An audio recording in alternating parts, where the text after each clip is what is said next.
dentro de cuatro paredes. Leído, escrito por G. En esta vida nos han cruzado un amigo en común dentro de estas paredes. Una gran amistad que se puede surgir en el camino.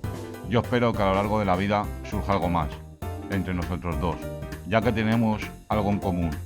Una letra que lleva nuestros nombres, que es la G. Vamos a entender que estos pasos hay que seguirlos poco a poco para conseguir algo en esta vida. Carlos Castro Saavedra.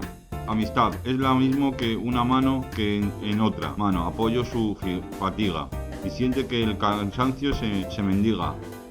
El camino se vuelve más humano.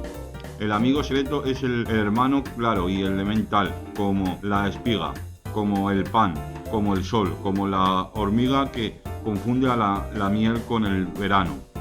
Gran riquezas, dulces compañías, es la ser que llega con el día y el claro, maestra de la noche, interiores, fuente de convivencia, de ternura, es la amistad que crece y se madura en el miedo, de la alegría y del dolor.